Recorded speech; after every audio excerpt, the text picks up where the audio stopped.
The Louie Tee Network is powered by MusicHead University. MusicHeads, classes in session. Turn me up. Enroll on YouTube now. Link is in the description. Who else could it be but me, your man, Louie Tee, here on the Command Post Game Live. You know what it is. Post up. Take command. I, of course, am your Commander-in-Chief, Louie Tee. Thank you for joining me.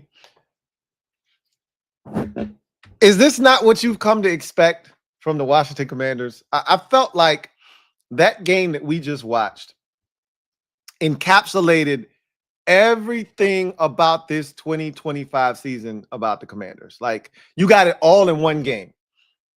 For those of you who didn't watch, Commanders fall to the Miami Dolphins 16-13 in overtime. You did not miss anything, okay? It was more of the same. Now, we will say that the defense was better. I know the bar was set extremely low, so they couldn't be any worse, right? So I will say that the defense did perform better in the game, but not because, oh my God, it was like this reinvigorated group, but the play calling was better. The team performed better, and with the way they were playing the last 3 weeks, really against Kansas City, they didn't get really get a stop in that game, other than the turnovers. And Seattle, the same thing. And then after that, the following week against Lions, they didn't force a punt last week. It really felt like it didn't matter who it was. We were going to get the ball moved on us. So I got to give credit where credit is due. The defense was better. They called a cat blitz. DQ called a corner blitz, and it worked. We got a sack. Like, what? Why is it the things that we say work and we're at home? Like, we don't get paid to do this. We don't get paid to call plays, to set things up. Yet the things that we talk about always seem to work. For instance, we've been talking about corner blitzes. We see other teams in the league do it. We never do it. Other teams do it and it works. We do it and it works. We talk about Bill running. Damn, Bill's got some speed. He's got some moves. Why don't we ever use Bill to get to the edge, to threaten the edge of the defense? They keep running him up the middle. They get instant penetration. Then they finally run Bill to the edge. And what happens? He gets his biggest gain probably in the last 3 weeks to a month. It's not rocket science, but they make it so hard. His best runs this season have been to where? The outside. So why we keep insisting on putting him running him in between the tackles is beyond me. But the defense was better. Hey! How about Jacoby Jones, everybody? Biggest third down of the game, 3rd and 8, and Jacoby Jones comes in, runs a whip route. You call it a whip route. You can call it a Z out. You can call it a return route, whatever you want to call it. He runs the whip route, gets open, runs for the first down, stops the clock.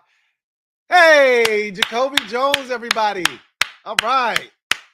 Love to see the young guys get an opportunity and make the most of that opportunity. He did that today. Shout out to him. Trying to pick out some more, good things, because it's not a lot of them. So I want to get them out of the way now. Get the dessert out the way so we can just chomp on the veggies for a while here, right? Chris Rodriguez, another strong showing for C-Rod. Thought he ran it really well. When his number was called, I thought he did everything he needed to. He ran really hard today, broke some time. We even saw a jump cut, a violent jump cut from C-Rod that we've never seen before. I don't know if we've even seen that to Kentucky. I don't even know if that was in his arsenal when he was a Wildcat.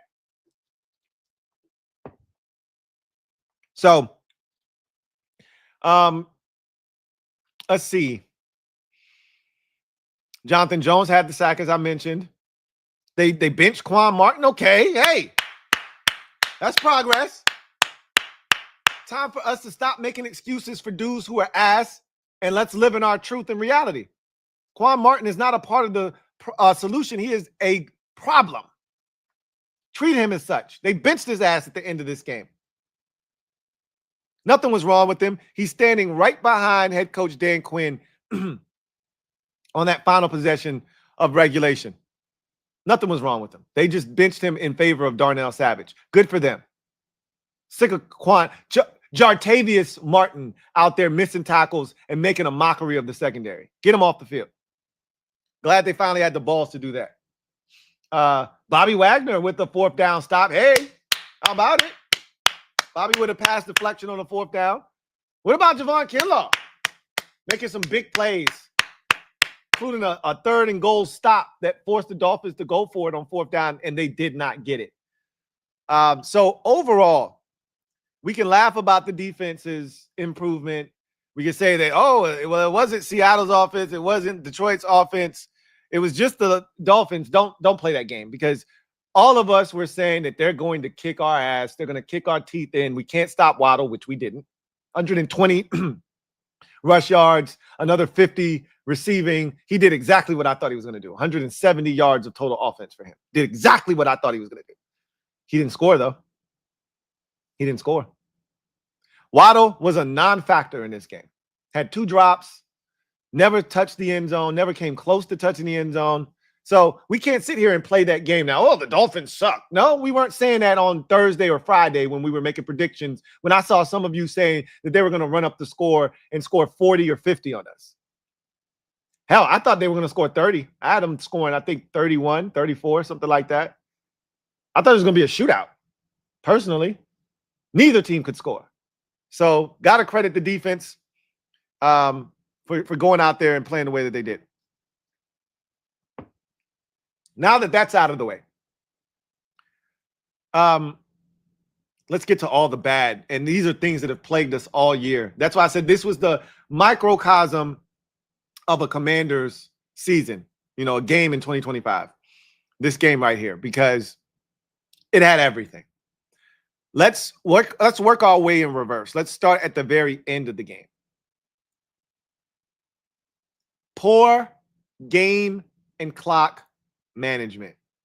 This has plagued us since week 1, halftime, before halftime break against the Giants, where we didn't even get an attempt at the end zone because of poor clock management on the part of our staff. Last year, and I hate to keep bringing up last year, but it's the only reference point that we have.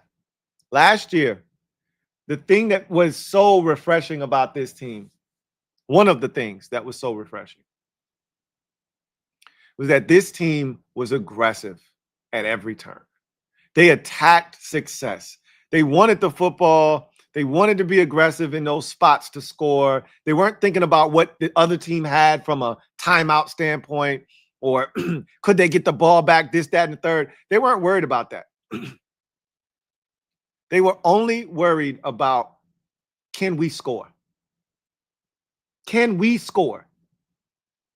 Let's do everything in our power to score here, because we know we're capable. This year, and it started in week 1, we can't blame Marcus Mariota. We can't blame. They didn't know the defense was going to be ass in week 1. They didn't know Marcus Mariota was going to play as much as he did for us this year in week 1.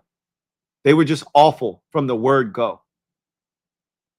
And week 2 was, to me, the start of this whole lack of aggression, because the game in week 1 against the Giants where we didn't get a kickoff, that was more so just poor play calling, right? You're running a quarterback draw with no timeouts. Like, that wasn't the move. That you should have been throwing the football. Right? It's either incomplete or it's in the end zone. You shouldn't be running a quarterback draw, though. Week 2 against Green Bay was the first sight of us being passive-aggressive, conservative, worried about giving the other team an opportunity. And you know what's ironic is in both of those situations, the other team got a chance. The very thing that you were trying to prevent from happening happened anyway because of your lack of aggression. That's the irony of it.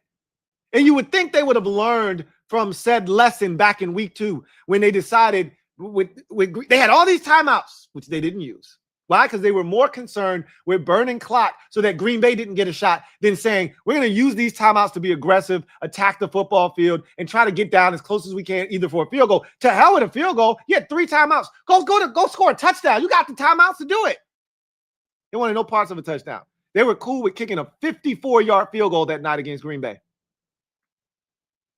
He missed, and Green Bay then got into field goal range. Their kicker just happened to miss too. That's the irony of it. All that shit they were doing to not give up a field goal to the other team, they still gave up an opportunity. Today was the same thing.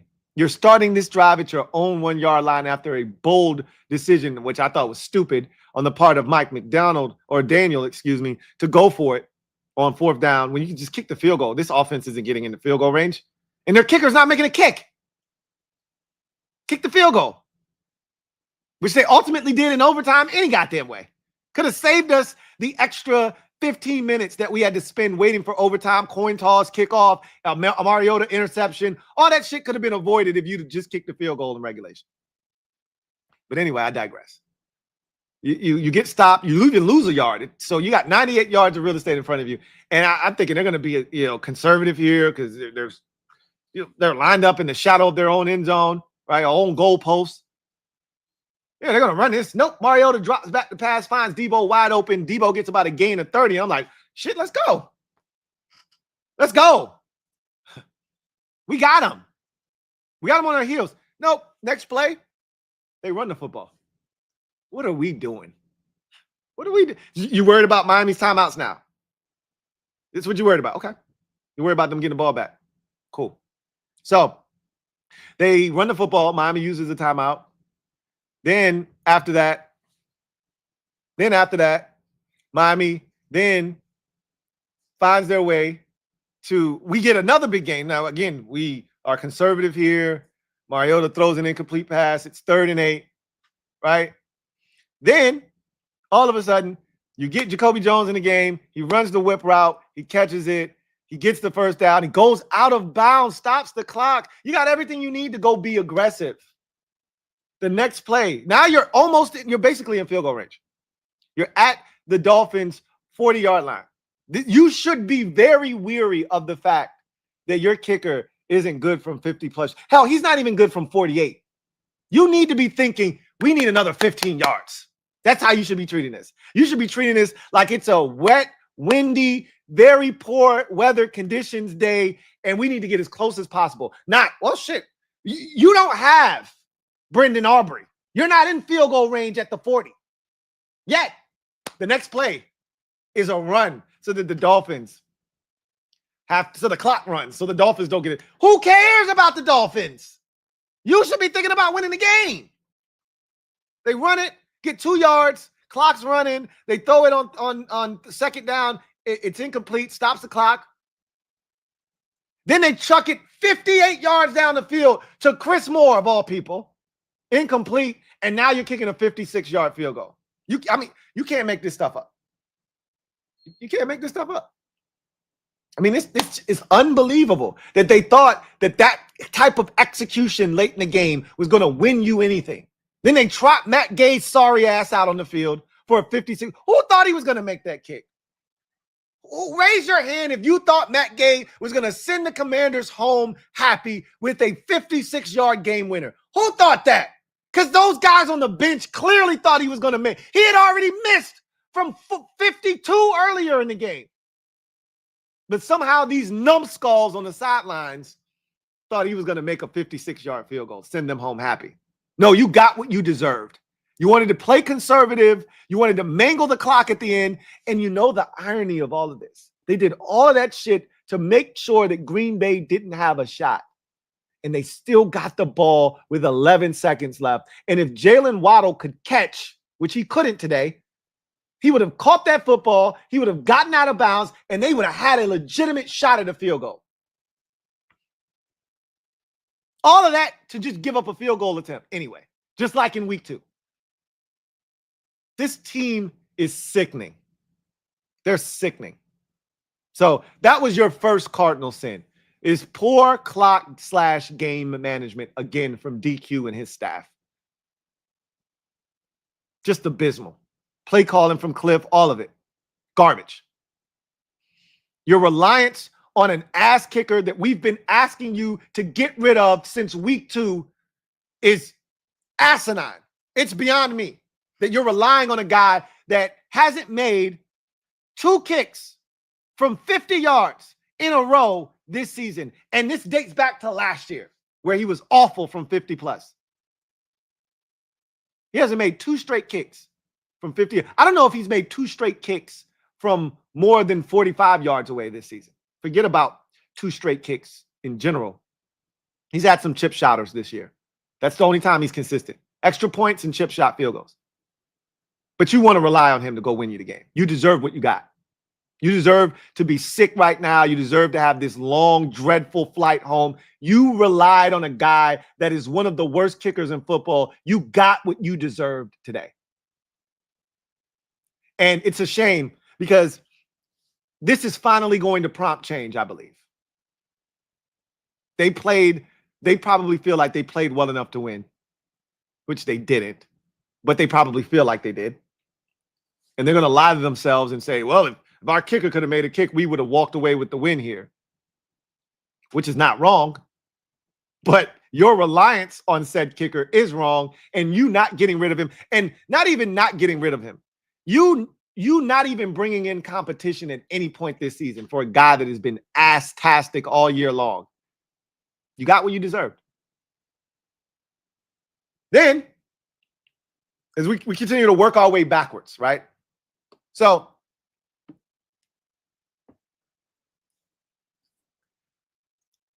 what would be a Commanders game without injuries? What would be a Commanders game without injuries? We love us a good injury, don't we? Oh, man, we love us a good injury novel, right? You snuggle up in your little blankie, your little Commanders. Look, your little Commanders blankie. You get all nice and snuggle on the couch and you open up your favorite Commanders injury novel. What does he have in store for us this week? Ooh, Jalen Lane injury. Okay, yeah. See what this one's about. This one feels like it's juicy. Every week. Shit is laughable, man. He gets hurt.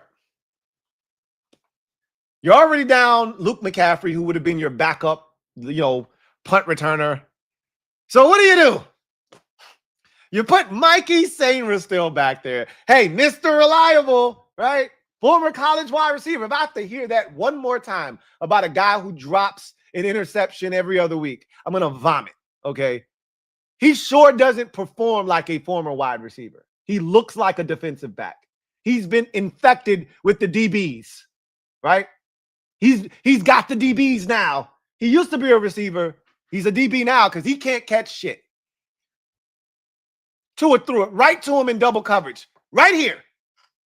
Drop. But that's not the worst part about this. No, I'm more offended by the drop as a corner, because that's your job. He was thrusted into this position, right? He's not supposed to be back there. Here's what makes him fielding the punt and fumbling it, muffing it, the worst part. He's trying to make something happen. Bro, if you don't just fair catch the damn ball, fair catch it. What do you think you about to go make a play? Then you watch it in slow motion, and it makes it 10 times worse. Like, yikes. This is terrible. Because he's looking down to see, where's the rush coming from? Now he's trying to track it. Just fair catch the ball, bro. Or even better, move the hell out of the way if you're not sure you can catch it. Right through the wickets. And that's after the defense got a great stop deep in their own territory. They forced a 3-and-out when the Dolphins were backed up deep in their own territory after we went for it on 4th down and did not get it. The Zach Ertz slip. And look, Father Time is tapping Zach Ertz on the shoulder. Another false start penalty because he can't hold his water. Old Zachary over there can't stand still for a full second. Can't stand still. Then he slips on the field on the 4th down. But again, that shit happens. You're playing on a foreign field, right, where the surface isn't always the best, even though I didn't see a lot of guys slipping in this game. This is the best. I was told by, just like you were, multiple people, that this was the best foreign surface, best international surface that anyone's played on. It looked like it. Boy, that field was gorgeous today. Those fans deserved a better display, but I digress. Mikey muffs the ball. It's recovered by the Dolphins, and we look. We turned it over twice. We turned it over twice. Hey, speaking of which, I said I was working backwards, so that means I got to go to overtime. You can't make this stuff up. 2, 3, and 7 teams, right? Just so garbage. They're so evenly matched. What did I tell you on Friday and Thursday, for that matter? I said, look, guys, the Dolphins are just as bad as us. Guys. We're both 3 and 7. We're splitting images of one another. It's like looking in the mirror. So what happened? It's 13-13. You go to overtime. The Dolphins win the toss, and Tua Tagovailoa doesn't even know the rules. I can't make this stuff up. He has to ask the official. They win the toss, and he asks the official, we both get the ball, right? We both get a chance to possess it, no matter what, right? And the official's like, yes, Tua. You no matter what, they could score a touchdown, you still get it. Okay, then we want them to have it first so we know what we got to do, which is the right move in overtime now with the rule changes. You don't want the ball first. You want to know what you have to do. If they score a touchdown, you know you got 4 downs all the way down the field to get into the end zone. If they kick a field goal, then you know, hey, we got a chance to win this game with a touchdown, but if we don't, we got a field goal in our back pocket. And then if they don't score at all we need is a field goal so you can play it a little bit different, right? So they win the coin flip. They decided the Commander should have the ball first. First play from scrimmage. Mariota was flirting with an interception all game. He wanted desperately to turn the ball over. He was trying his hardest. Well, the Dolphins just didn't want it, right? He finally then says, all right, I'm going to give you what you want. You want a turnover? Here's your turnover. First play of overtime. Never even gave us a chance. And this was his worst decision of the day. I mean, there was no way he was fitting that football. I don't even know what he was looking at. That guy was covering Ertz the entire time. He was in front of him, shadowing him. That ball was never getting in there. I don't know what he was doing. I don't know. Don't ask me. I can't tell you. So throws the interception, and obviously that's all she wrote, and the rest is history, right? Anyway, I digress. Let's continue to work our way backwards. So Mikey muffs the punt. The defense stands up after that, though. Great job there defensively, right? The game should have been over right there, and it wasn't. Should have been the backbreaker right there. After the defense goes out, gets a stop, and then you muff the punt. It was like Chicago all over again. Defense get a pivotal stop that should have given you a chance to win the game, and instead you do something stupid, turning it over and giving it back to the other team. Should have been the death sentence for this team, but it wasn't. At least not temporarily, it wasn't. So before that, though, you get all the way down there, right, down inside the Dolphins 5-yard line, and you can't get the ball into the end zone. You just can't get it in there. This tough Dolphins defense, oh, man, this tough Dolphins front, you just can't get it in there. Man, these guys are good. No, they're not. We're just bad. So we can't get it in. And you run it 3 straight times. 3 straight times. So you overcorrect for the last time you were down there when you didn't get in, when you decided to run Marcus Mariota instead of giving it to Chris Rodriguez. So this time you're going to give it to C-Rod. He's going to bully it. He's going to bully his way in. No, not with this finesse offensive line. There was this kid we grew up with in school, elementary school. We were so mean. His name was Thornell. Shout out to Thornell Mayo. If you're out there watching, I'm sorry, dude. We were mean for no reason. But he had the softest voice. And so we used to say that he was Prince, right? My name is Thornell. And we used to say stupid shit like, my name is Thornell, and I'm addicted to doo-doo. That's how, when I envision our offensive line, that's the voice I hear in my head. My name is Thornell. Because we ain't pushing nobody around. Softest drugstore cotton this offensive line is in the run game. We ain't pushing nobody around. They're just blowing guys up 2-3 yards in the backfield, blowing up run plays down inside the 5. We're soft. Soft as cotton candy. So we can't get in on third down. So what do? Hey, we're going to spread them out. We're going to do the Jaden Daniels to Zach Ertz play because that's the only shit we got in the red zone. Zach's going to act like he's running outside as if the Dolphins haven't watched this same damn play 50 million times like we got no other play in the red zone. And Ertz is going to stick his foot in the ground, and then he's going to run this arrow route right in front of the defender. Except old man Ertz slips. What are you going to do? Don't know if he would have caught it or not. Would have loved to have seen what would have happened if he would have kept his feet. It'd be nice if we had another play in the red zone other than that, though, right? Wouldn't that be nice? Wouldn't it be nice if we had another play in the red zone that we didn't have to rely on the same damn play every single time? Hey, hey, how about that? What about what a concept to have a different play call than the one the Dolphins have seen on film for like almost every touchdown we've ever thrown to Zach Ertz. But don't mind me.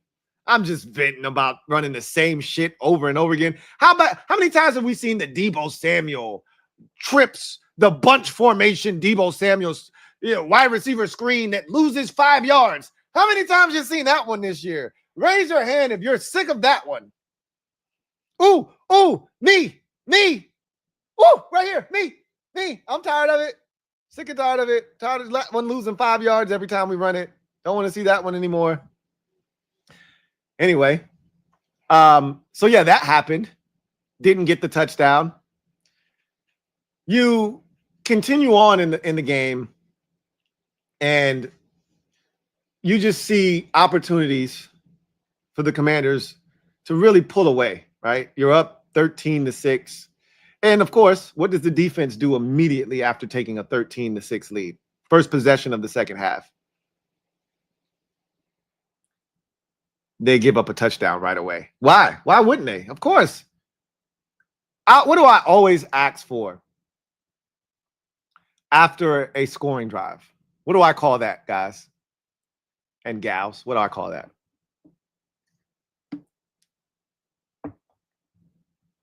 If you just said a shutdown drive, you would be correct. That is what I call that, a shutdown drive. So here I am looking for a shutdown drive to give us a shot. That's all I'm looking for is a chance, right? I just want a chance. I ain't asking for too much. I just want a shot. That's it.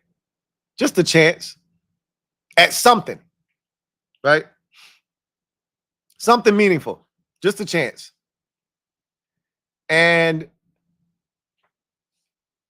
of course, we couldn't get it. The first play after we scored a touchdown against the Dolphins, we give up like a 30-something yard completion to Jalen Waddle. And that was a sign of things to come on that drive. They go right down. They scored a touchdown. They tied up at 13.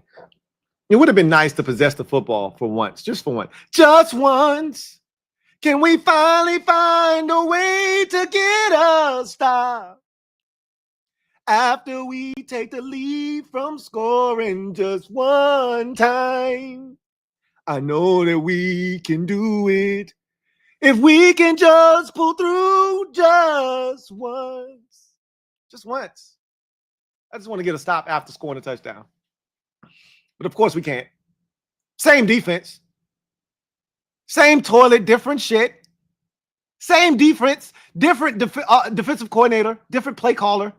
Same shit. Ain't nothing changed but the time on the wall, right? Ain't nothing changed.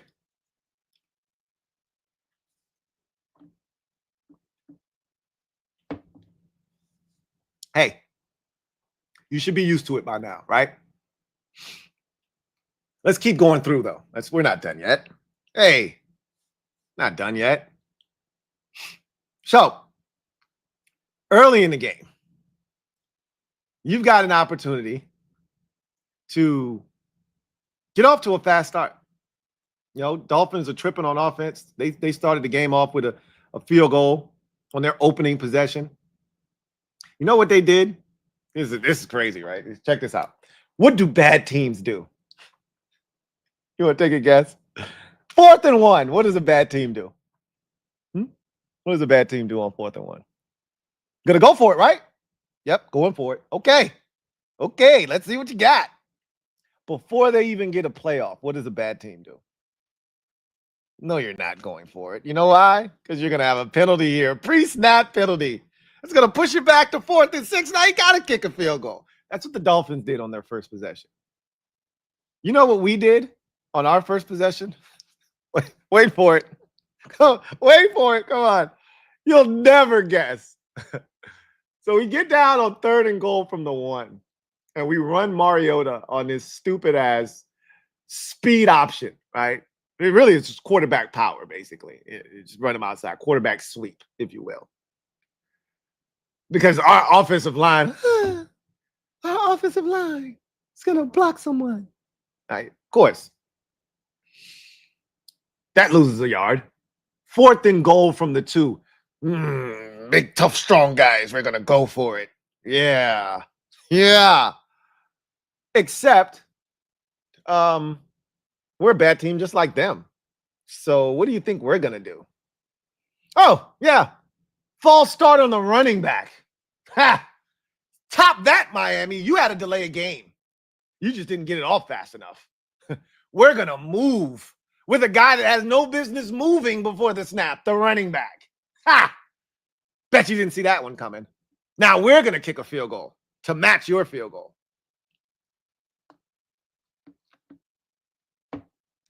Wait a minute. But there's more. This is an infomercial now. Wait, but there's more. So you kick your little field goal. The teams trade field goals on their opening 2 possessions. Look at this. Or wait a minute. They get 2 field goals. We attempt a field goal on our 2nd possession.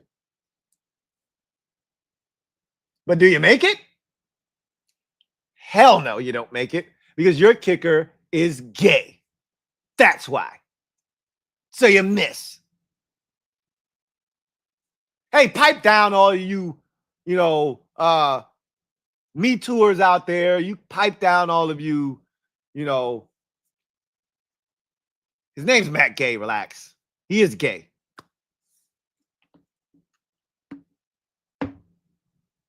Don't try to cancel me.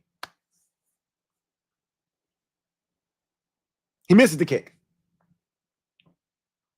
You would think at that moment, if you're DQ and the staff, we don't want to rely on this guy at all, if at all possible. But if we do, we need to get as close as we can.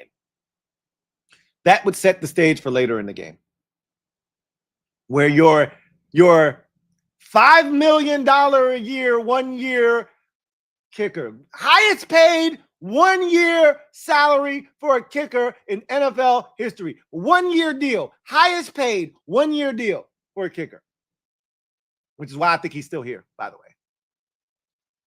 Which is why I think he's still here, because they don't want to admit they made a mistake. They could have Cade York this clown after week 1. The man was ass in the preseason and he missed in week 2. You could have Cade York. And you know what, though? I will say this. If there's any silver lining to him missing this kick from 56 at the end of regulation, it's this. Had he made that kick, you know what would have happened? What would have happened was what happens every single time with Matt Gay. He misses a kick somewhere in the middle of the game, late first quarter, early second quarter, halftime, third quarter, but he redeems himself with a make later in the game. And it makes them feel better about, he just hooked it. You saw his dumb ass after the second miss. Like, yeah, you kicked it, bro. Yeah. He's acting like somebody controlled that shit. Like somebody pressed the button and like this is a Buffalo Wild Wings commercial. They pressed the damn button and all of a sudden somebody just went and pushed the ball a foot to the right. No, bro, you kicked the shit. You kicked it. Ain't nobody touched that shit. Get off the field, bum. So him missing that 56-yarder, it's going to force them to do something over this bye week. Or maybe not. I don't give a shit if they don't. Season's lost now anyway. Maybe you need to keep him around just to ensure that you don't win anything. Maybe you need to keep him around to ensure that you don't win a damn thing. I don't know. Maybe. I'm not saying, I'm just saying. If you want to win, if you're serious about winning, you don't want to end this season on a 12-game losing streak, I'd advise you to move on from this guy. And I think now that you have the extra week to bring in some kickers, you'd be remiss. I thought, look, Rico was joking when he said, somebody's out there has to be able to kick. You're in Madrid. Bring a Spaniard back with you. That's what the Cowboys got, a former soccer player, right? Who's kicking the shit out. Go get you a soccer player, man. Go find you a former soccer player that's kicking the shit out of the football over in Madrid. He was joking. I'm dead ass right now. Go get you a soccer player. F that shit. But anyway, this is going to force them to do something. They can't ignore it. They're going to have the longest, saddest flight home because Matt Gay missed 2 kicks. They were a part of one of those misses because they didn't get closer at the end of the game. They're responsible for that. But they still say to themselves, we're paying him all this money. He needs to be able to make a kick. That's what we put him out there for. They can't ignore it now, though. Matt Gay is cooked. His time in Washington. We've been talking about getting rid of this man since week 2. It took them until week 11 to finally pull the trigger, and it's only going to happen because he is directly responsible for a loss now. And you can talk about the Mariota interception. You can talk about the Mikey Muff. You can talk about all the Zach Ertz slip. There's a lot of different plays in this game that contributed to the loss. But when it's all said and done, you lost a 3-point game in overtime and your kicker missed 2 kicks. I mean, what are we really talking about here? If there were a list of reasons that you made and you were putting them in order of importance, Matt Gay is at the top of that list. So I think he's gone. I think this is it for him. He stole money from us this year. Steve, stop! Steve! He stole money from us. Anyway, I digress. Some of you got what you wanted. Some of you wanted this loss. I think Ed summed it up best. I went into the game not really, oh my God. Okay, he got up. I went into the game not really leaning one way or the other. I didn't want I'm not rooting for this team actively to lose. I'm not there yet. I probably will be after the Denver game, though, because I mean, really, I should be there now. Right? You needed to win this game, and then you could have gotten hot. You could have been 7-7 if you won this game. And it's no different than what I was saying when I was high off of hopium, which was you needed to win one of the 2 games prior to the Dolphins game, right? Well, you had 3 opportunities at that. It was Detroit, Seattle, and Kansas City. You had 3 shots. And so of those 3, Seattle felt like the most, realistic, and it ended up being the one that was furthest from being competitive, which is the crazy part. So you needed to win one of those, and then you could get hot. You could win the next 3 against Miami, the Broncos, 4 really, the Miami, the Broncos, and the Vikings and the Giants. And I had us talking about 8-6 at that time, which is crazy now when you look back on it. But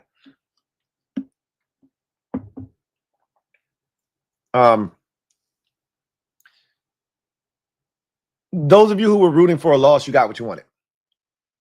And I'm not mad at you.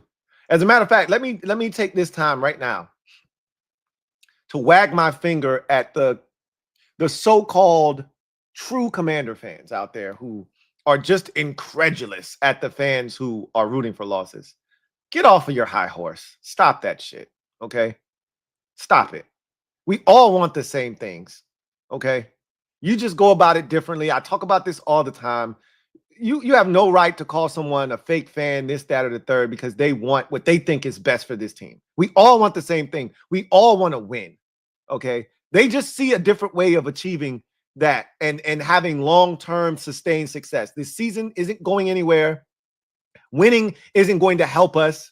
The only thing that can help us now improve this roster at an elite level is losing. And if that's what a fan wants to root for because they see that as the best path for this team to be successful, the quickest, then let them root for that. It doesn't make them any less of a fan of this team. Okay. So stop that shit. Just because they don't want to root for this team to win games that don't mean a damn thing down the stretch, you can't point your finger and wag it at them and say, you're not a real fan. That's dumb. Stop that. Okay. So let me admonish you for a second. All right. And just because you want to win and the fans out there that want us to lose doesn't make you any less of a fan or doesn't make you a dumb fan or any of that shit. You have every right to want this team to win every single game. That is well within your right of fandom. And just like it's well within a fan's right to want this team to lose in a lost season so they get the best draft pick possible. Okay. So let's just be clear on that right now. But I think this loss puts me in that territory now where I'm not going to be like rooting heavily, but I do want us to lose now. Winning doesn't make any difference. Like it doesn't make any sense. I always talk about if you're going to lose with purpose. So, you know, losing here on out is purposeful. It has meaning. Every loss helps towards getting the best possible player on this team. You'll be happy if you end up with an elite talent versus you win some meaningless games in, you know, November, you know, December, and you end up with another mediocre player. That we have enough of those on the roster as is, first and foremost. Got enough mediocre draft picks. Don't need to add any more to the mix. You need something elite. And if you trust Adam Peters to do that, cool. I'd even suggest you trade back and pick up more picks since we don't have a second rounder. But if you don't trust him or you're just like, hey, let's just make I do trust him, but let's just make it easy on him and give him an opportunity to get something elite that he can't pass up on. I'm all for it. But ultimately, I walked away from this game with three takeaways. Three takeaways.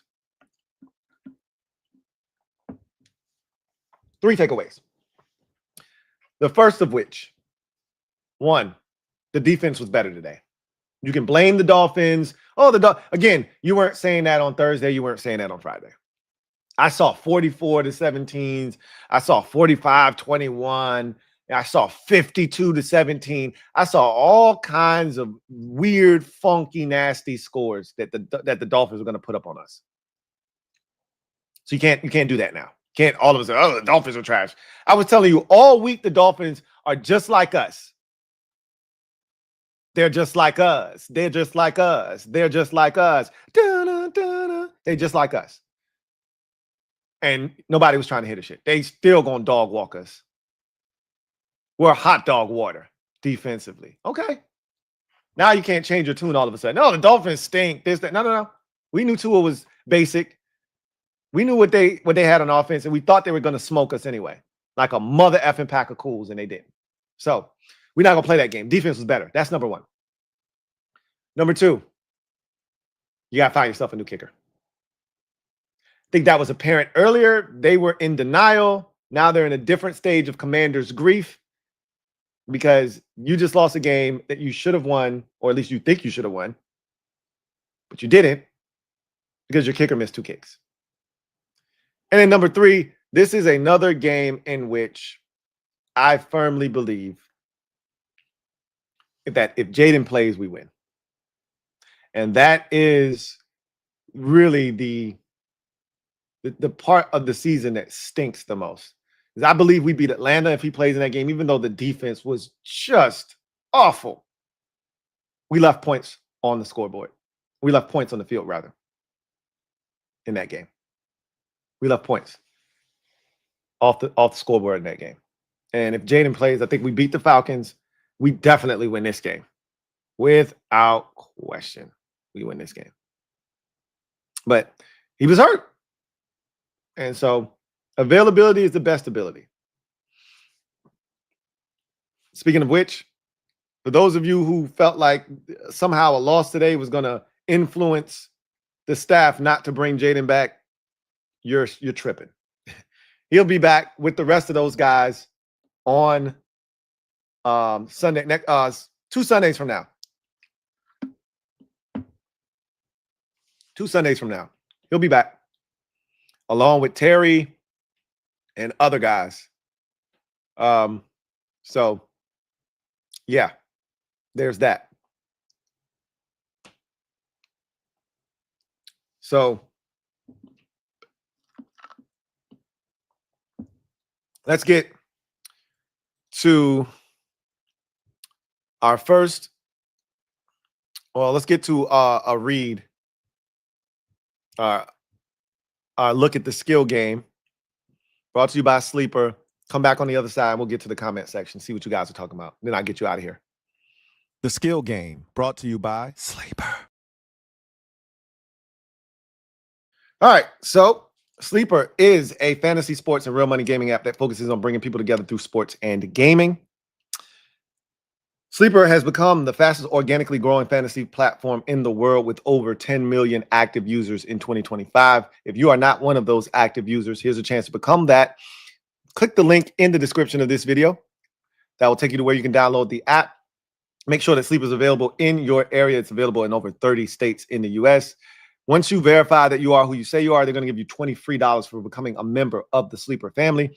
Then I would advise you to use my promo code LTN to get you 100% match on your first deposit up to $100. Look, they're going to give you $100 for putting in $100. That's $200 plus the $20 they're going to give you for free for doing nothing other than joining the family. That's $220. You can do some real damage on this app with $220. So with that said, let's go to the picks and let's see what we got. So I did an in-game bet, which didn't go well. So let's get to that one first. So I had the kick points for the both kickers at halftime. It was at both kickers were at 6. Obviously, we had a 6-6 tie ball game. So the kick points were at 9.5. After that, they both scored a touchdown. So all we needed from both kickers was another field goal, or all I needed was another field goal. And both kickers had a chance to make another field goal, right? Patterson did make his. Matt Gay did not make his. He missed 2 kicks in this game, so he would have had the kick points. And then Waddle, he dropped 2 passes. That would have given him the 5 receptions that I needed him to have in this game. Rodriguez went over the 75.5 yards. He was at 50. He was at 49 at halftime. He just was running too well to not get 75.5. He got 79. Achane was at 58 at halftime. They had it at 92.5. Like, he just didn't run enough. He only had 7 carries at halftime. He was cooking us though. So he went over. He had 120. Knew he was going to do that. And then Roddy Patterson did hit his 9.5 kick points with the walk-off field goal. So I wasn't able to get that bet to hit. And then here, so what I put in, I had Tua for no interceptions. He didn't throw an interception. Achane for his longest rush being 17 yards or more. He got that on the second play of the game.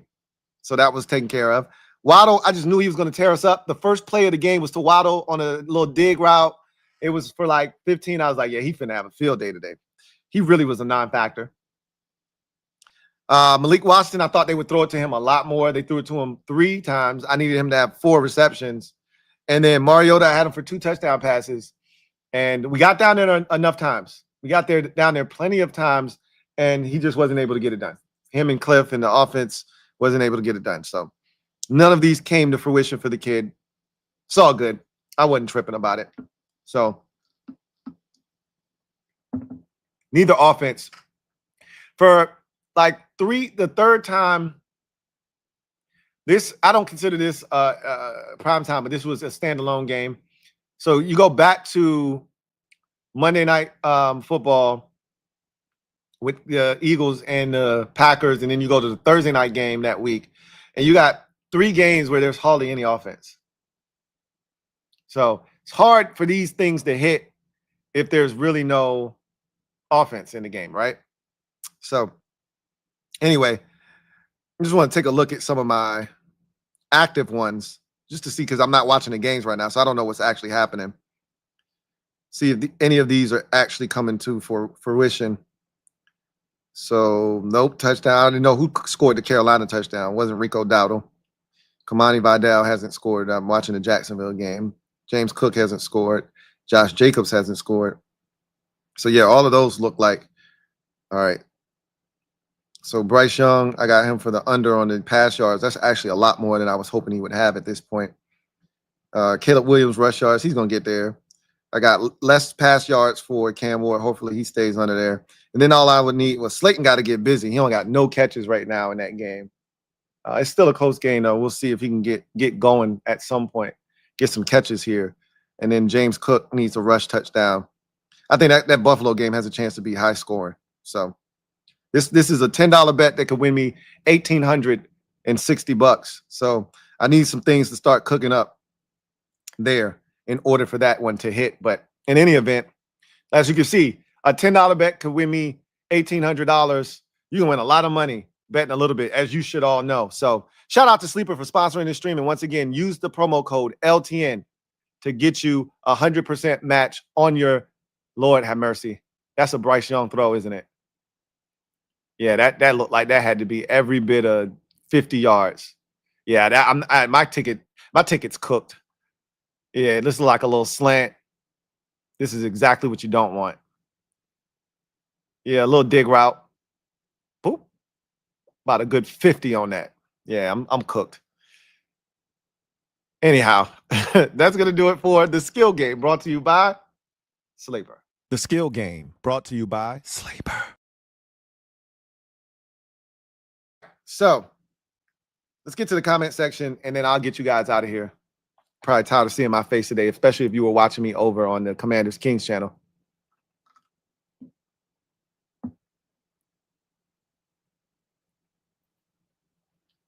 All right. Will Kavanaugh, been a member for 34, I'm still here with it, months. Same old team, fun one year, heartache the next. Hey, you already know what it is this year. It's just, this is what it's going to be. And we just got to be okay with what our season has become. And you start looking forward to what some of the guys can do and how they can help you next year. That's what you got to start looking like. Jacoby Jones. Hey, he could be a player. Who knows? Right?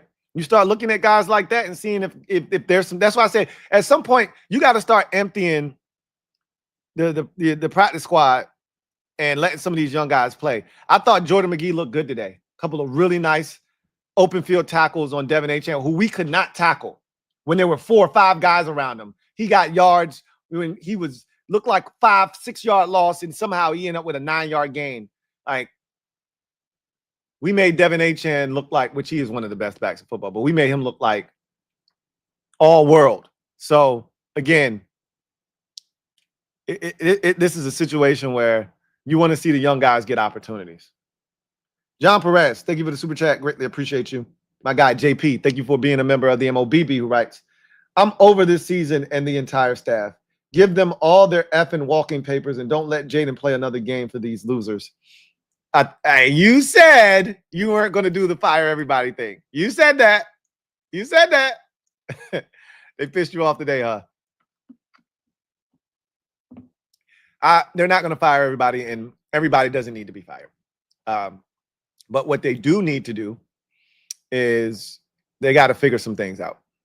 They have to figure some things out. And that's what the rest of this season should be, an evaluation process. Figuring out what guys can and can't do, who's a part of the future, who is guys that you don't need to bring back next year. These are all things that you should be evaluating as this season as you play out the string of this season. There's not much here left in way of the competitive portion. It wasn't going into this game. I mean, who are we kidding? You know, I was talking that 7-7 shit when we were up 13-6, but ultimately, this season was done when they lost the game to Seattle, because you knew you weren't beating Detroit. So, no reason to spaz out on the entire staff and fire everybody. Look, this is our existence. This is our reality. It's a one-off. I've already come to the realization of that.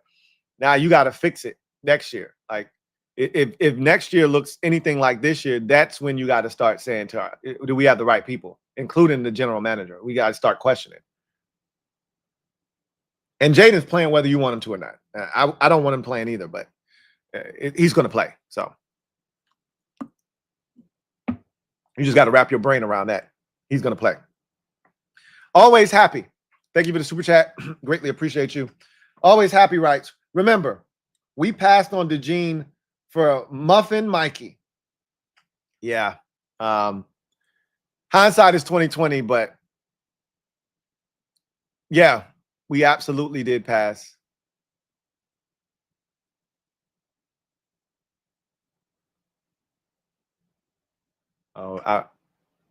We absolutely did pass. Did he just run for another? Okay, no, that's a different touchdown. I'm about to say, come on now. We absolutely did pass on Cooper DeJean. We gave him. We gave the oop to the. We gave the oop to the Eagles. And again, I'm not giving up on Mikey. Another rough outing for him, though. But he shouldn't be back there on punts. I'm not mad about that. Injuries forced him into a position that he shouldn't be in.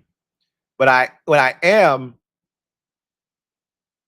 disappointed in is he dropped another pick. That's what I am disappointed in.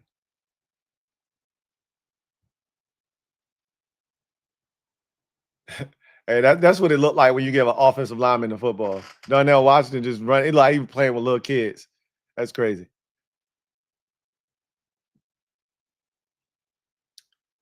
The big hold on. Christopher McLaughlin, thank you for the super chat. Greatly appreciate you. My guy. C-Mac, thank you for the super chat. Thank you for being a member of the MOBB who writes, hey, Lou. What's up, Chris? Hope all is well with you and the family. Likewise. Likewise, as always. 3 questions. 1, why do you think DQ played more zone and why not be aggressive in blitz? 2, what do you see Chris Rodriguez's role being next year and why? And 3, what is needed for us to go up tempo on offense? So your first question, why do we play more? Because we can't play man. We can't play man. We don't have the guys to play man coverage. We've seen that over and over again. Seattle, to me, is the best example of us trying to play man and getting cooked for it. We're not capable of playing man coverage. We don't have the guys that can run. Now that Mikey's on the outside, you definitely can't play man. Even if you wanted to try. With Trey Amos no longer in the lineup, you don't have guys that will allow you to effectively play man coverage, so you have to play zone. And why not be aggressive in blitz? Because Seattle game, once again, see the Seattle game as to why you don't be aggressive in blitz. If you're not going to come with some sort of, exotic blitz, then you can't just come with the basic blitzes that Joe Witt was coming with. But you really don't want to put yourself in that position. We haven't shown the ability to come after teams and cover on the back end. So you play zone, you keep everything in front of you, and you use faux blitzes, but you just rush forward and you try to keep everything in front of you. What do you see C-Rod's role being next year and why? All right.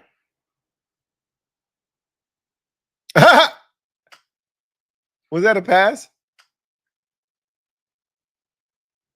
Was that a pass or was that a run? I love the celebration, though. I love the Sally.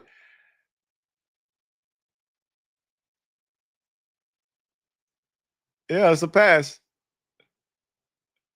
They ain't been really using Ty Johnson all season, too. That's crazy. I really think that Buffalo Tampa Bay game got a chance to be a shootout. I really do. It's well on its way. I really think C-Rod is who he is. Like, we see C-Rod as a physical back that gets what's blocked, and he showed his ability to make guys miss a little bit today, but that's not really who he is. But he can make you miss a little bit. To me, he's a really good third back on your roster. Like, if you have a primary pass catching back, third down guy that can protect, he should be in front of C-Rod. And then you should have a real first and second down back. He should be in front of C-Rod. And C-Rod can play special teams, and he can be that guy that comes in to spell that first and second down back. That should be his role on a roster, not your lead back, not your second back. He should be the third back. He can be on an NFL roster. He's good enough, but he should never be your lead dog, which is what he is right now for us, unfortunately. And then what is needed for us to go up tempo on offense? Completions, positive plays. And then, what's also hurting us is we sub so much. If you're going to go up tempo, the best thing you can do is go up tempo and not sub. That way you don't give you're taking away your advantage when you're allowing the official to stand in there, get in the way. Now you got to call a timeout. If you're going to go up tempo, the best thing you can do is try to catch teams in a look that you like and not be able to sub. But we've been subbing. It feels like we've been subbing a lot more this year than last year. Last year, it didn't feel like we had all these issues with having to call timeouts. And, we didn't have all these issues with referees standing in front of us and stopping us from snapping the ball to the point where a timeout has to be called. That seems like a this year problem. And that means we're subbing way too much out of this tempo. If you're going to go tempo and don't allow the other team to sub. So in order to go tempo, you got to have some success, whether that's a run or a throw. It's got to be a gain, right?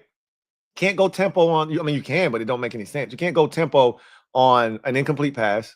You can't go tempo on a negative run or a run for 1 yard. Like, you go tempo when you got some momentum, you got a positive gain, and then you get on the ball. So, we're just not seeing enough of that from this team, obviously, this season, right? The Big Energy Co. Thank you for the super chat. Greatly appreciate you. Thank you for being a member of the MOBB, who writes, Bill is a 7th rounder. Outside or inside, man, you was who you was before you got here. Get him off my field. Yeah, I don't agree with that. I don't agree with that assessment. But Bill was a 7th rounder because he didn't play in his final year in college. That's why Bill was a 7th rounder. If Bill would have played last year, Bill would have been drafted higher than the 7th round. And, not all 7th rounders are created equal. I'm not telling you that Bill isn't flawed and that he doesn't have things that he can work on in his game, but, to just dismiss him as a 7th round pick because he's a 7th rounder, I think is crazy. But again, he hasn't played well this season, so it's hard for me to be able to defend him, but so much because they haven't blocked well for him though either. And the staff hasn't done him any favors with the way that they call plays for him. They don't utilize him, to me, the best, right? Where you should be trying to get Bill out in space, out on the edge. They're not doing that. So it is what it is. Corin Smith, thank you for the super chat. Greatly appreciate you. Thank you for being a member of the MOBB, who writes, Sup, Lou? Did we overhype AP as a GM? JD5 was easy. Maybe. I'm not willing to go there yet, but maybe we did. Yeah, maybe we did. Because in 2 years, neither one of these drafts looked like super impressive. But at the same time, you want to give them time to continue to develop. I always say, with draft picks in particular, not every draft pick develops at the same rate. Just like in life, I tell you, sports is like a microcosm of life. Not every person develops at the same rate, like matures at the same rate. You know, you got some people that got to grow up faster than others. Some people that don't ever grow up. Some dudes that, you know, or people that grow up much later on in life, they realize, man, this shit ain't worth it. Let me, you know, chill out, settle down, etc. But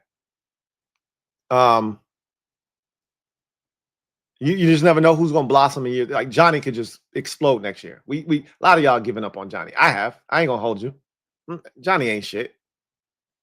Johnny could come out of the gates next year and just be dynamic, explosive, and everything that we thought he was when we drafted him next year. I've seen guys like that the fan base is giving up, not this particular team, I'm just talking about overall in the league, where guys have been, you know, fan base giving up on that player, and then all of a sudden, oh shit, he nice. Where the hell did this come from? And so I'm not telling you that that's going to happen, but it could. You just never know. But his 2 drafts aren't looking super impressive right now. Maybe we did overrate him. That's very possible that we did that. Rob U, thank you for the super chat. Greatly appreciate you. Thank you for being a member of the MOBB. Rob U writes, what up, Lou? What's up, Rob U? DQ had our defense looking competitive. Was it him, our opponent, or was Witt that terrible? All of the above. He did some things. Again, we saw a cat blitz. We hadn't seen a cat blitz since 2005 here in Washington. So we saw a corner blitz that worked, that got to the quarterback, got a sack. The opponent wasn't very good. You know, I thought they would play better than they did, and they didn't. But some of that was us, right? So we had something to do with that. And then, yeah, Witt was that terrible. He's ass. He's trash. He's trash. Swaggy P, thank you for the super chat. Greatly appreciate you. Thank you for being a member of the MOBB, who writes, I'm not mad we lost. I'm mad we lost like that. Well, how you want to lose, Swaggy? That to me is the best way to lose, right? Super competitive. You got your chance to win, and you just didn't get it done. Like, what more you want? That beats the alternative of the shit that was happening for the last month before this game. At least we broke that nasty streak of games consecutively lost with, you know, losing by 21 points or more. So at least that's over with. He's like, Matt Gay equals a 2-pack of ass. Yeah, it's probably a 6-pack of ass, honestly. You smell that? I smell it. Don't know if DQ play calling made the defense better or if the Dolphins just sucks. We'll go with the latter, the former. All right, we'll go with the former. We'll just give DQ the credit. Why not? It doesn't hurt you to give him credit. And if the defense is trash against the Denver Broncos in week 13, much like Nori, we're allowed to take our credit back.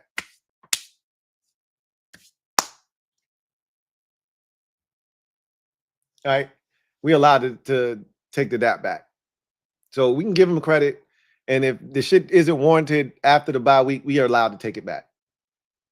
I'm going to just give it to him right now. Time to get healthy. On to the bye. Hashtag raise hell.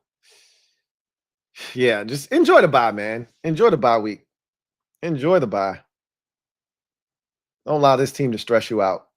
If you're still in that mode, don't let this team stress you out. Enjoy the bye. Video channel, thank you for the super chat. Greatly appreciate you. Thank you for being a member of the MOBB, who writes, Lou, what the hell is Michael Sainristil doing back on punch for his very first punt in a pro game? Why is Matt Gay still here? Coaching staff equals sunk cost. Sunken cost. Yeah. Well, you had another injury. You had another injury to our primary punt returner. One Jalen Lane. So they had to put somebody back there, and they felt like Michael Sainristil was the best option for them at the time.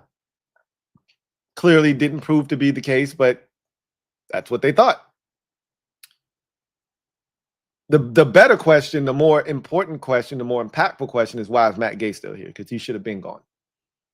And I think the thing that was grossly negligent is the fact that they never even brought in competition the entire year.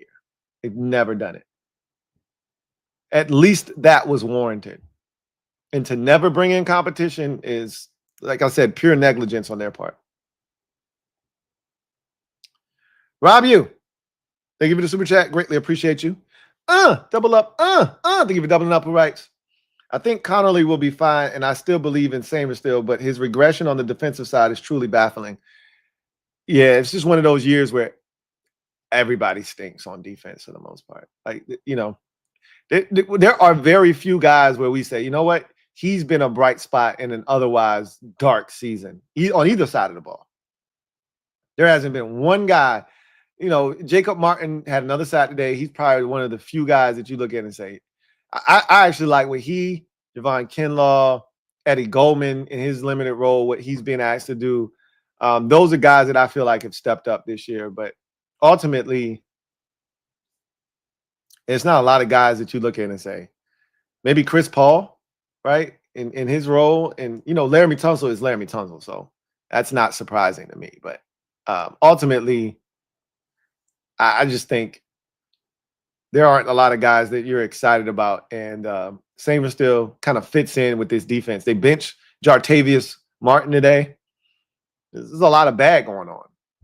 And Mikey fits right into it. Michael fits right into it. But I believe in him as well still too. Although my confidence is waning. I believe in him as well. And Connolly, I think he's going to be fine. Connolly's going to be fine. Again, I've already told you, and I could be wrong on Connolly, but I already told you what I think his ceiling is. I think his ceiling is a, you know, third, fourth round tackle that, again, I liken him to Morgan Moses. I think he can be a really solid guy that you can rely on every single week to strap it up and give you quality snaps. He'll never be great. He'll never be a Pro Bowler, but he'll be really solid. And you can win with that in this league. You can win with that. So, Tizzy Bang, been a member for 47 months. Salute, who writes, 47 months, sheesh. Not watching unless JD5 plays. Well, I've got something for you. I've got something in store for you. Here's some good news. He'll be playing in week 13. More likely than not. We can't say that for sure, but it feels like he'll be back after the bye. Rob you, thank you for the super chat. Greatly appreciate you. Rob you writes, what's with Cliff and some of these play calls? I wish I had something for you. You know, I don't love all of the play calls. I don't love the lack of aggression in certain moments, but it is what it is. It is what it is. It is what it is. Christopher McLaughlin, thank you for the super chat. Greatly appreciate you. Double up. Thank you for doubling up. Who writes, hey, Lou. What's up, Chris? 2 questions. 1, if we finish with a record to earn the 6th or 8th pick in the first round, how far do you want to go? And what can we get for trading back and why? That all is dependent upon who you're trading back with. How, you know, how far are you willing to go will be also, you know, dependent upon how many players you see, you know, in the first round with a top, you know, 15 grade or whatever. Because that will determine, hey, I feel just as good about X player as I do Z player, as I do Y player. And if all 3 of them are still on the board and I'm only trading back, you know, 2 spots, 3 spots, 4 spots, there's a good likelihood, there's a real likelihood that one of those guys is still available. So it really just depends on what you see. Do you think the draft is top heavy? Do you think it's a draft that has more depth? You feel like, hey, the best value in this draft is in the 2nd round. Well, you currently don't hold a 2nd round pick, so trading back might put you in that window to get a 2nd rounder. It's just how do you feel overall about the draft, which I can't tell you right now. So I can't tell you how far back I would be willing to go. I can't, because I don't know. If I'm saying, yo, this draft weak, and I feel like you got to get something now because it's not worth it to get something at, you know, pick 39, which is what you got in this trade. You just stand pat and get your guy and get out of there, right? He says, what are your thoughts on Jordan Love or Jeremiah Love, excuse me, from Notre Dame for this offense. Well, you know, I love Jeremiah Love. Every week I send Rio in our group text a post from Jeremiah Love making a play. Like he had a crazy spin move yesterday against Pitt, and that he ended up, you know, scoring on. And he had a 90-something yard run a couple weeks ago against Jesus, I forgot who we played. He had a kickoff return for a touchdown. He just does so much every week. He's so dynamic. Absolutely, I'd take him in a heartbeat. Rob Yu, thank you for the super chat. Greatly appreciate you. Rob Yu writes, have you seen enough from McGee to start in 2026? I mean, have I seen enough from him for him to play? Yes. Have I seen enough from him to start at middle linebacker? No, because that's not where they're playing him right now. Bobby's getting all of that. So I can't say that I've seen him play enough to start, because if he's starting, more likely than not, he'll be your starting middle linebacker. But do I think he's earned the right to start? Yes, in 2026. As the middle linebacker, we can't say. But to answer your question, yes. Big Energy Co. Thank you for the super chat. Greatly appreciate you. Double up. Thank you for doubling up. Who writes, why are we rooting for the higher draft pick? He says, this clown is worse. Here we go. This clown is worse than Vinny in talent evaluation. How many of AP's picks you happy with?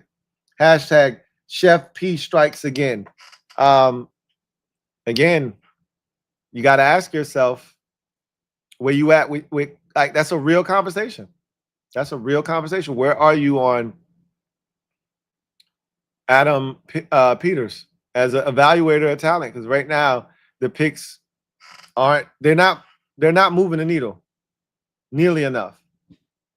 And some of that, again, context matters. I always say that. Some of that is because of where you felt like you were going into the season. You just weren't in a position where you were looking to rely on a bunch of young guys because you thought you could win something. Now that isn't happening, you want to see the young guys play a little bit more. You want to see Ben Sinnott get some opportunities. You want to see McGee continue to get opportunities. You want to see guys like you want to see guys like Mike Samer still being put in different positions. That you see they're trying to find a role for Brandon Coleman as one of the jumbo guys. That's not really working out very favorable right now. But they're trying. So, yeah. I mean, sometimes when you draft high enough, it's like a no-think pick, like Jaden was. So you get the high draft pick and you take some of the AP having to figure out who's talented enough out of the equation. So that's why a lot of people want us to get the higher pick, right? Takes the guesswork out of it for Adam Peters. Shadow Striker 789. Thank you for the super chat. Greatly appreciate you. Thank you for being a member of the MOBB who writes, Matt Gay can't kick the ball straight. Can't make it up. Hey, good one. Good one. Good one. Essay. Thank you for the super chat. Greatly appreciate you. Lou, great job with casual bigotry against whites through King's broadcast, culminating in the last second with a cowardly "Let's go, Whitey" at 3:34. That's not. First of all, I didn't say Whitey. So again, if you're gonna try to come after me and chastise me, you at least got to get the wording right and the phrasing right. And if you don't understand what that means, if you're not a fan of the Commanders Kings, then you probably shouldn't be commenting in the first place. So, Anthony P, thank you for the super chat. Greatly appreciate you. Inside jokes are inside jokes for a reason. If you're not inside, stay out of the joke. Anthony P, thank you for the super chat. Greatly appreciate you. Thank you for being a member for 40 months. Salute. Curious to see if the defense continues to play better. I think that is something that we'll all be paying attention to. Because Because it one thing to do it against a 3-7 team. Not that Denver's been lighting it up on the scoreboard here recently either, but Denver's better than the defense is most certainly better. But Denver's better than Miami. So we'll see. I wouldn't be shocked if they play well again against Denver. Denver's not a great offense. And they just lost J.K. Dobbins. I don't know if that's a good thing or not, because now that means R.J. Harvey's going to play more. And last thing we want to see on the field is more speed. So we'll see. Curtis Diggins, thank you for the super chat. Greatly appreciate you. Thank you for being a member of the MOBB. Curtis writes, why doesn't Cliff do what other teams do? Put back in motion and throw it to them out of the backfield. I mean, outside of Bill, who are you actually putting in motion and throwing the ball to anyway? Like, we really don't have a back that is dynamic enough to take advantage of something out in space. So who are you really doing that with? You going to do it with C-Rod? You do it with J-Mac? Like, these aren't guys that are dynamic anyway. Bill would be the only one. Bill would be the only one. Corin Smith, thank you for the super chat. Greatly appreciate you. Corin. Double up. Thank you for doubling up. Who writes, Lou, can we afford not to bring Debo back? Price?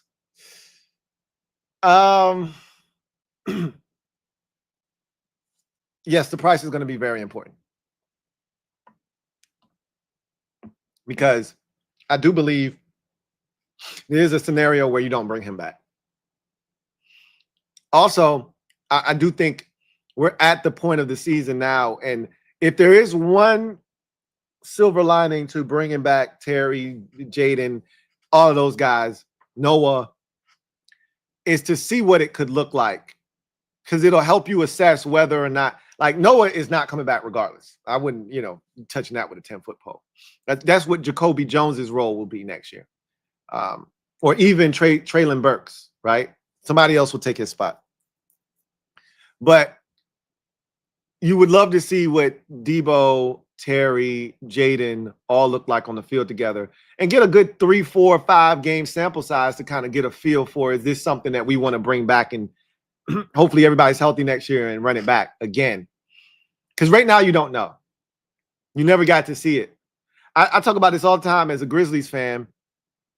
We never got to see what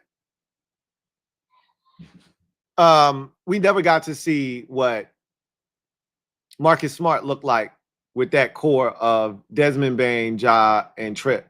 We never got to see it because he was always hurt, and Ja was always hurt, and Ja got suspended. There was always something going on to where that Marcus Smart situation never got to really get off the ground. So you never really got to see what it would look like. Same thing here. We really never got to see what that would look like. So now you need to find out if Debo is a guy that is worth bringing back. And the only way you do that is by putting everybody on the field and seeing if it looks like something. So hard to say that right now. Hard to answer bringing Debo back or not is the right move. Guess we'll find out down the stretch. I think that's one of the things you got to look for towards the back end of the season. Deshaun Creech, thank you for the super chat. Greatly appreciate you. Deshaun writes, it's crazy how quick you are to pull the plug on Quan, but Lattimore been asked since we traded for him, and you defended that man like he owed you money. Laughed my ass off. You, my God, though, what a terrible season. I defended Lattimore because we had him for 1 year. He was hurt last year. So I was definitely willing to see what it looked like after he got healthy. But we had literally last week was the trade deadline, or 2 weeks ago, excuse me, was the trade deadline. That's a full year of having Lattimore, and he was banged up for the first half of that. So yeah, I was willing to give him a shot. This is 3 years of Quan Martin, bro. What more you need to see? I mean, how much longer you need to see Jartavius Martin be ass on the football field before you realize he's not a second-round pick? We wasted a second-round pick on you. He's no different than For Darian Mathis, in my mind, no different. I guess the biggest difference is he actually contributed to winning a playoff game against Detroit. He actually contributed to some winning shit. He erased that on the first play of the next week against the Eagles, though, in the NFC Championship game. They benched him today. You think they benched him on accident? No, they benched him because they're sick of his shit. He can't tackle. He takes poor angles. He doesn't make plays on the football. He doesn't serve a purpose. I saw 1 year of Marshawn Lattimore, so yeah, I was going to tough it out with him. This is 3 years of Jartavius Martin, bro. I'm good. You can keep riding with that. You can keep riding with that. At least if you're going to ride for Mikey, like I'm going to ride for Mikey, at least there's ball production. Yeah, he dropped another pick today, and yeah, he's had drops, but he's caught more picks than anybody else on this team. This sad excuse for a defense. He forced a fumble last year against Tennessee and recovered it. He's caught more picks in his 2 years here than anybody else has. He's caught more picks in 2 years than Quan has in 3 years. Yeah, I'm good on Quan. I'm good. Or Jartavius, excuse me, Deshaun. Deshaun, thank you for the super chat. Greatly appreciate you. Double up. Thank you for doubling up with rights. I've been so disappointed in Jartavius, though. Never thought he was elite, but I definitely thought he was a part of the solution moving forward going into this season.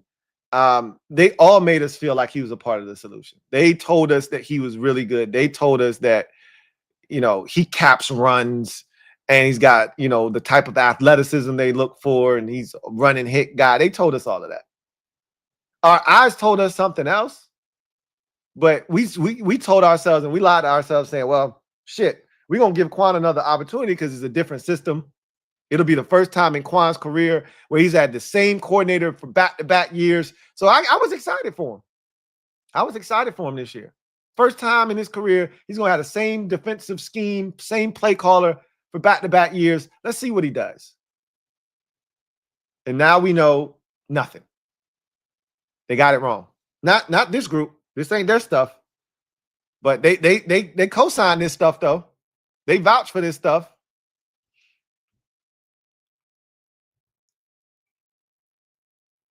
Jamal Long, thank you for the super chat. Greatly appreciate you.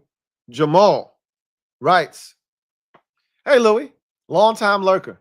It's all good, man. What's up, Jamal? Way to come out from the darkness into the light, bruh. He says, how do you even properly evaluate the coaches and some position groups with as many injuries as we had? That's a fair question. Some of the evaluation takes place in situations like this year, right? As a coach, it's easy to coach when you have talent, when you got everybody healthy. Anybody can do that. What the real sign of a coach is maximizing what you have.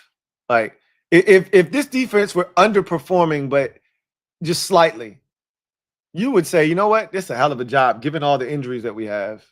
Shit. For our guys to be out here still playing at XYZ level, you got to give this staff some credit. It's not what we seeing, bro. We just seeing guys get their asses reamed left and right over and over and over again. And you're at the point now where you just say, okay, is it the scheme? Is it the staff? Or is it the players? It's tough to evaluate certain aspects like Cliff. I think I give Cliff a pass because I'm like, bro, all right, what can you really ask Cliff to do with the receivers he's being, like they're not getting any practice time together. Every week is a new receiver. This week is Jalen Lane hurt. Like, that's tough, man, on a play caller, bro. It's tough. Whereas on the defensive side, you have, defensive end is rough. It's rough. But you got most of your stuff out there. The same linebackers you came into the season with. Up until 2 weeks ago, you had all your corners that you came into the season with. You had, all of your safeties but one, and that's a big one, right? No Will Harris. But I mean, you got to figure it out. You're the one who told us you love the safety group. When we was like, hey, you sure you don't want to go out here and go get, you know, your boy from Denver? That was with the Falcons last year. That was just sitting out there. Sure you don't want to go get him? And they was like, no, we good. We like our safety group. Really? Okay. If you say so. So, you know, you told us you like this group. So one injury shouldn't unravel the whole group if you love the safeties. Defensive end got beat up pretty good, but I mean, I always say this about the defensive ends. Like, it's a good play. Defensive end got banged up pretty good, but like, were any of those guys truly difference makers? Like, I think we've taken some of these players and we've turned them into larger than life figures. Like Javonte Jean-Baptiste is a 7th round pick for a reason. Like somebody said that about Bill earlier. And I disagree with it because Bill was, you know, didn't play last year. I think if Bill plays last year, he's probably like a 4th or 5th round pick. Javonte Jean-Baptiste is a 7th round pick. Is a 7th round pick. Is a 7th round pick. Right. You know, we definitely missed Dorrance. There's no ifs, ands, or buts about it. But both of our starting defensive ends are out for the season. And look, I knew what value Dietrich Wise brought to this defense, but he wasn't getting to the quarterback. Let's not kid ourselves. And while we missed him and we missed Dorrance, and they make a difference. I don't want to sit here and act like they don't. They aren't the reason this defense stinks. Like DQ, you saw him today. Again, it could be the Miami Dolphins, but DQ made a difference. His play calls made a difference. We didn't see blown coverages. You know, we didn't see explosive plays, which we just knew the Dolphins were going to have. A bunch of explosive plays. We didn't see that. So some of it, I think, is coaching. I think it's coaching. When it becomes hard to evaluate is when you get to a point where because of something happening, whether it's a quarterback not playing well enough or you get to a point where there's so much going on that it's not allowing other guys to be able to be properly analyzed. That's when you get into it. Like if the offensive line stinks, how am I supposed to evaluate the quarterback? He ain't got no time. Right?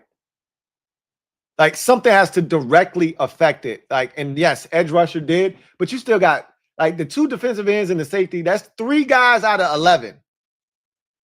What about the other 8 guys on the field? You can't get them to play well? So, yeah, it's a fair question. But I think you still, as a coaching staff, this is what you get paid for. Find a way to get these guys to perform. You're not wrong, though. Random call. I think it's a fair discussion. Random call. Thank you for the super chat. Greatly appreciate you. Random call, right? Rivera left AP literally nothing.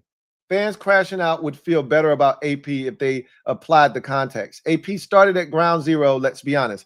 That's fair, but fans also have a right to say, in his 2 years here, what has he done to enrich this roster? That's the complaint. It's not about what was left. We know the cupboard was basically bare. That's not what they're saying. They're saying, okay, you were left with a bare cupboard, but you also were left with 7 picks in the top 100, right? Or 6 picks, excuse me. You had a 1, 3 2s, 2 and 2 3s. 6 picks in the top 100. And what'd you do with them in your first draft? That's the question. You had a 5-player draft last year, and how many of those players that you drafted do we feel like slam dunk can't miss? So that's the problem right now. They're looking at all of these picks, and they're saying, how many of these did you hit on, bro? You had 3 second-round picks. None of them seem like difference makers right now. Not a single one. You had 2 third-round picks that year. neither of them are starters right now. Like, what are we doing? Luke is on special teams, but like it's not about the cupboard being bare. It's not about the cupboard being bare. It's about them not being able to maximize the picks that they do have. Curtis Diggins, thank you for the super chat. Greatly appreciate you. Curtis writes, thank you for being a member of the MOBB. Hey, Lou. Yes, J-Mac. He did it in the preseason. I'm assuming you're talking about running routes, like splitting them out, letting them run routes. Yeah, but that's not his forte. That's not like the preseason. That's not a good judge of what a guy can and can't do. You're playing against dudes that probably won't even be in the league, or there's backups. You're not asking J-Mac to break somebody down out in space against NFL caliber linebackers consistently. That's not how J-Mac is set up. That's not ideal. I would say Bill is the only guy that could probably do that, and even Bill's probably not super adept at that. We don't have a guy like it's not a lot of running backs though in the league. Like there's Bijan, there's Saquon, there may be Jahmyr Gibbs. The Bengals, Chase Brown can do it. Like there's not a lot of guys that are dynamic pass catchers out of the backfield that can actually run routes, things of that nature. So Bill feels like a guy that can do it because of those violent cuts. He feels like he can stick his foot in the ground and break somebody off and get open. But how good of a pass catcher is he? Don't know. I wouldn't ask him to do that though. J-Mac, I'm speaking of. Random call. Thank you for the super chat. Greatly appreciate you. Double up. Thank you for doubling up. Random call writes, Snyder had a ton of issues, but his worst trait is he would let his fanatic impulses take over. We need to look in the mirror. It ain't built overnight. You're not wrong. You are absolutely not wrong about. But you got to understand, fan is short for fanatic, and fans, they're gonna crash out. They're gonna be emotional because that's what fans do. And I don't get mad at fans for crashing out, for being emotional, because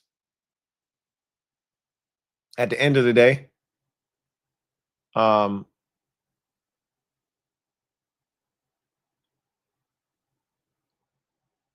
that's what being a fan is all about. Is sometimes your emotions get the best of you. This is why you're not in the position of GM, head coach, et cetera, because you might take the JP route and fire everybody. You get mad, you get in your feelings, man, they can all go. And that ain't how this shit work. We know that it takes time. We know that you got to allow them a chance to build this thing up. But the disappointment, it doesn't change the fact that last year we were 60 minutes away from the Super Bowl. And this year we have one of the worst records in football. We've lost 6 games in a row. And 4 of those 6, we haven't been non-competitive. That doesn't change fans feeling like they were duped. They were betrayed. They were lied to, bamboozled, hoodwinked. Doesn't change that. That doesn't change that emotion. That's not going to go away by telling yourself, well, it's only year 2 of a they're not trying to hear that shit, because we weren't saying that before the season started. We weren't talking about year 2 of a recalibration. We was talking about making plans to go to Levi Stadium in Santa Clara for the Super Bowl. Not everybody was, but enough of us were. So you can't now have revisionist history and after the fact just be like, it's just year 2. We weren't saying that last year when we went 12-5 and won 2 playoff games and got to the NFC Championship game. We were saying, and it's just the first year. Wait till next year. Well, that next year chant is now, and look at us. That's the problem. Random call. You're not wrong. It is year 2 of a recalibration. But we thought we could skip steps, and we were wrong. And the injury reaper made sure that we knew ain't no skipping steps in this process, bruh. Everybody got to go through the same process. You tried to jump the line, so now we got to tap you on your shoulder and remind you of what this is all about. The Phillies Ace 34. Thank you for the super chat. Greatly appreciate you. The Phillies Ace 34 writes, Hey, Louie, you know you are my guy, but I will always reach out my hand and save you from that disgusting Commanders. Join me with the Eagles, my friend. I could never. Your fan base is the scum of the earth. There's so few like you, right? So few commendable Eagles fans. Most of the Eagles fans are the scum of the earth, bro. The bottom of the barrel. Just the worst of the worst. But I appreciate you, man. But I ain't going nowhere, bro. But I always appreciate you checking in on me. So there's that, man. Really appreciate you as always, the Phillies Ace 34. Chai and Barfi, thank you for the super chat. Greatly appreciate you. Chai and Barfi writes, the best part of the game was the live with the Kings. I'm glad y'all enjoyed that, man. I had a good time too. I had fun doing it with the fellas, watching the game and seeing how everything transpired. The only thing that I didn't like is, but that's just a part of it, is Rio being ahead of everybody. You don't get to enjoy it in real time when that happens. You know, Rio's 15 seconds ahead of everybody. And so he can't not react to it. You know, he can't just sit there and watch it stone-faced. And you got Lil Rio in the background. Oh, Debo, good catch. Like, what are they supposed to do? Just sit there and mum? No, that's how they always react when they watch the game. So, you know, that's the only part that sucks for me, is you don't get to enjoy it, like watching it for the first time. You already kind of know. It's like a spoiler alert. But outside of that, I had a great time with the fellas. And we'll have to do it again sometime. Should be a lot of fun when we decide to do it again. Glad you enjoyed it, because I enjoyed doing it for sure. Anyway, that was the last super chat. So with that said, I am going to glide to the side and get out of here, allow you guys to get back to whatever it was you were doing before I rudely interrupted you. Is football on your television more likely than not? If there isn't, you should have some on your football screen, on your television screen, rather. If not, enjoy the rest of your day. It's a nice day out. I see the sun out. I don't know how cold it is, but shit, can't be too cold. It ain't too cold in the house. Feels pretty warm out here. So go enjoy outside. Touch some grass if you're not interested in watching other guys touch grass. You go touch some grass. And we'll reconvene throughout the course of the week. It'll be a different week, obviously, this week because of the bye. But this Commanders team does not play until after Thanksgiving. So plenty of time between now and the next time you'll see the burgundy and gold on the field. And you know what? We all need this break from this team. They're 3-8. What a disaster of a season. No one saw this coming at the bye week. No one. I don't care if you thought that they were going to take a step back. You didn't think they were going to jump back to an alternate universe. So enjoy your time away from this godforsaken team, and we'll come back and we'll collect ourselves for the final stretch run and make the best of it. However that looks, we'll make the best of it. But the Phillies Ace 34, thank you for the super chat. Greatly appreciate you. Double up. Thank you for doubling up. Who writes, as always, I salute you, my friend. Go Eagles. I appreciate you. As always, I appreciate you. Eagles. Anyway, I digress. That's going to do it for me, your man Louie T, here on this installment of the Command Post Game Live. Commanders fall 16-13 in overtime to the Miami Dolphins in a game that I would sum up as a microcosm of the Commanders season. You got a little bit of everything that has plagued and ached this team this season, all rolled into one. So you guys have a good one. Take care. And look, your rooting interest may change. You know, if you're rooting for this team to stink and get picks, Titans got a chance to win today. They're playing the Davis Mills-led Texans. You should be rooting for them to get a win if that's what you want to see happen. You got other bad teams that are in action today. They're the 3-win teams. The Dolphins just beat us, so we don't have to worry about them. They were going to win more games regardless. I think they still got the Jets on their schedule, et cetera, et cetera. But you should be rooting for some other teams to find ways to win.